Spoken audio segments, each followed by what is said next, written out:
CBC, ano yun? Hi guys, so Magic tayo 12, ngayon sa urinalysis, sa multiple ECG, hall to the echo, ng Sikirustan. ultrasound, Yun nga guys, MRI, nagbibigay ng panayam mga ating butihing punsyal ng bayan, X-ray, yan, Irene Biernesa. So yun sabihin guys. nyo lang po sa akin, no? O kaya sa opisina ko, pwede mo kayong pumunta. Pero ang maganda po noon, kahit ako hindi nila nire-recognize, may opisina po ako.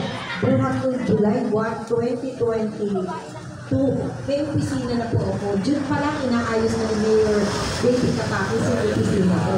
At ginawa ka Mamamayan ng Sikirustan na umatin guys. kaya lang, ginawa nila yung At yun nga guys.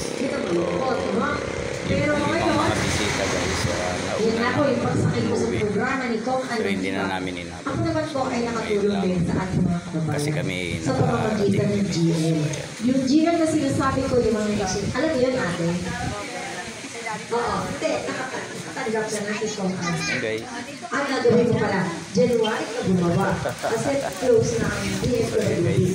Pinakamaganda naming mga opisyalis. Process, kaya lang, hindi pa mayabot. Lalo na yung aming secretary. Yun po, kailangan po natin Talagang ano po yan. ID. Super ganda. Photocopy ng ID na may Hello, Sik. specimen signature nyo. Kaway naman Ay, dyan. basta ng government ID, no? Tapos, barangay identity. Sakop tayo na, Langga, kay Kapitan Sammy Rivera. Po, napakadali na, basta sabihin lang, GL, para kay Kong Almatigan, no? Ano pa?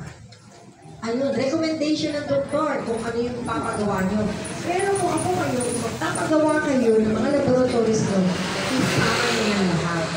Kasi ang uling doon, after 3 months, kunyari, magpapa-x-ray kayo, samahan nyo na yung blood chem nyo. Para isang hingi na lang ng tulong. Kasi magkano lang ng x-ray, magkano lang naman ang blood chem, yung Magic 12, magkano lang yun. Samahan nyo ng iba pa na para malaman nyo kung may problema kayo sa pangangakawan.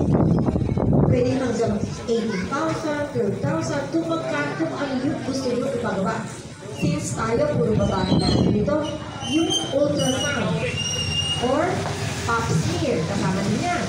Or mammogram, kasama po lahat yan. No? Marami tayo.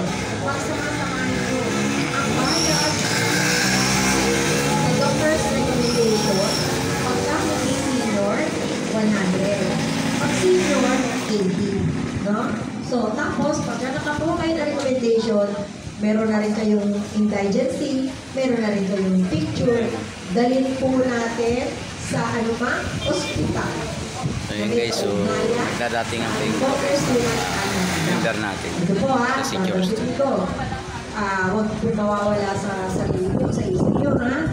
Andiyan ang San Pedro Doctors, Unihealth, Westlake, Binyang Doctors, Perpetual, at ibang pagka nalagyan nyo na ng quotation, palalagyan nyo ng quotation yun ha, sa cashier.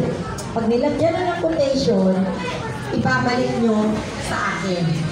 Or, may opisina po ang ating congresswoman sa Pasita. Kung saan kayo nagpa-check up, napakadali lang po kasi sa may Pasita lang.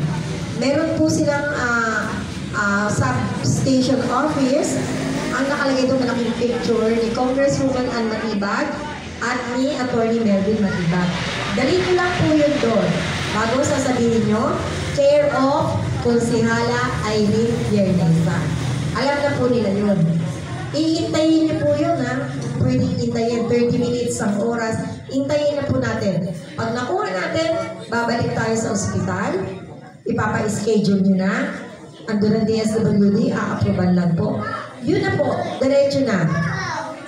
Itatawag sa akin, okay na, pwede na may dala na kayong guarantee letter, papunta na ospital, pagka nadala nyo na sa opisina ni Congresswoman Ann Matibag, no? Ayun po. Doon po umikot yung aking buhay noong 28 months ang pagtulong sa ating mga kababayan. Pero nagbibigay rin po tayo ng tulong na galing po sa sariling bulsa natin. Pero finally, noong October Ayan, guys, 9, dito na lang guys. So, nag-file po ako noong October 8, nag-file po ako ng candidacy ko bilang konsehal ulit. Lumabas po ang desisyon ng Supreme Court na si Irene Guernesa po ay certified city councilor. Natanggap na po natin. Ayan guys, hanggang dito na lang. God bless you. Na ipanalo po natin.